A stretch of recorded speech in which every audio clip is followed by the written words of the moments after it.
किया। मैं सभी ग्रामवासियों का आभार प्रकट करता हूं और जिस तरीके से चौधरी देवीलाल जी ने हमेशा कमेरे की, ग्रामीण की, किसान की, मजदूर की मजबूती के लिए काम किया है, मुझे लगता है कि ग्रामीण अंचल को विकसित करना हमारी जिम्मेवारी भी है और अब सब मिलकर गांव के सशक्तिकरण के ऊपर काम भी कर रहे हैं। और मुझे तो पूर्ण विश्वास और उम्मीद है कि हम आने वाले समय में, चाहे वो मॉडल लाइब्रेरीज हो, चाहे कम्युनिटी सेंटर्स हो, चाहे मॉडल पॉन्ड हो, गाँव को शहरों जैसा सुंदर भी और शहरों जैसी सुविधाओं के साथ लैस करने का भी काम करेंगे, जिससे हमारा रूरल मॉडल जो है वो देश में सबसे विकसित मॉडल बनकर है। हरियाणा सरकार ने निरंतर, चाहे वो स्टेट फाइनेंस कमीशन की पॉपुलेशन अनुसार गांव को ग्रांट देने की बात हो,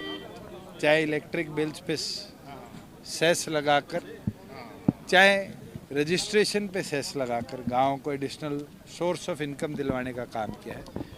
ये अपने आप में गांव के इनकम जनरेशन भी और गांव के इंडिपेंडेंट डेवलपमेंट के लिए एक ऐतिहासिक कदम रहेगा। सर, किसानों की जो फसलें खराब हुई हैं उसका मुआवजा कब तक उन्हें मिलेगा? अभी तो प्राइमरी रिपोर्ट क्षतिपूर्ति के माध्यम से 16 लाख एकड़ की किसानों ने रजिस्टर करी है। वेरीफाइड रिपोर्ट लगभग 4 लाख एकड़ की है, जिसके अंदर 25% से लेकर 100% तक का खराबा है। इंडिविजुअल डिस्ट्रिक्ट से रिपोर्ट मेरा अनुमान है कि मई तक आएगी और मई के पहले या दूसरे हफ्ते में जिन जिन जिलों की रिपोर्ट्स हमारे पास फाइनलाइज डिप्टी कमिश्नर्स भेज देंगे, पैरेलली उन जिलों के अंदर मुआवजा राशि किसानों के खातों में हम भेजेंगे। और एक चीज़, क्योंकि कई जगह कल भी बारिश हुई है, कई जगह 2 दिन पहले भी हुई है, खराबे का सर्वे अभी बंद नहीं हुआ। अगर कोई भी फार्मर चाहता है कि वो अपनी खराबे की रिपोर्टिंग सरकार तक पहुंचाए, तो वो क्षतिपूर्ति पोर्टल को खोलकर, अब तो मेरी फसल मेरा ब्यौरा भी खुल चुका, रजिस्टर कराकर सरकार को अपनी रिपोर्ट दे सकता है। सर, इसके अलावा फसल में जो नमी है, परिवारों के लिए मुसीबत बन गया, क्योंकि इसमें अपने आप की इनकम वेरीफाई होता है। अपने आप नहीं, वो 7 टियर सिस्टम है जिसमें इनकम टैक्स के भी डाटा को हम कोलैब कर रहे हैं। अपने आप नहीं, वो 7 टियर सिस्टम है जिसमें इनकम टैक्स के भी डाटा को हम कोलैब कर रहे हैं, ESI, EPF के डाटा को भी कोलैब कर रहे हैं, गवर्नमेंट का जो HRMES पोर्टल है उसके डाटा को भी कलेक्ट कर रहे हैं। किसान अगर अपनी फसल सरकार को बेचता है और उसकी इनकम उसके खाते में जाती है, उससे भी वेरिफिकेशन होती है, सेल्फ डिक्लेरेशन भी है।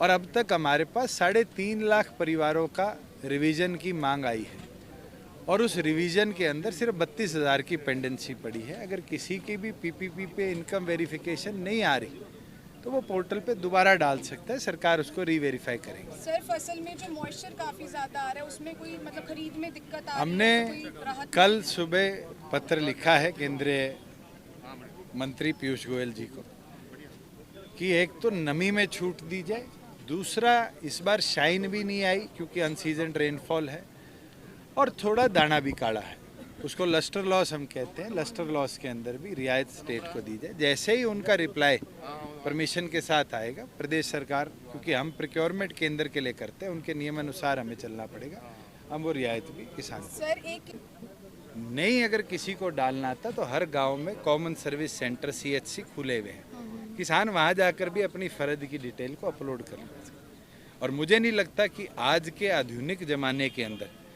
रजिस्ट्रों पे, पेन कापियों और पटवारियों पे जाना ज़्यादा बेहतर तरीका है। मुझे लगता है कि सेल्फ इंडिपेंडेंस अगर हम फार्मर को दें और उसको वो ताकत दें कि वो अपनी रिपोर्टिंग खुद कर पाए और अधिकारी पे डिपेंडेंट ना रहना पड़े, वो कहीं ना कहीं सशक्त और जागरूक बनाना है और हम कर दिखाएं।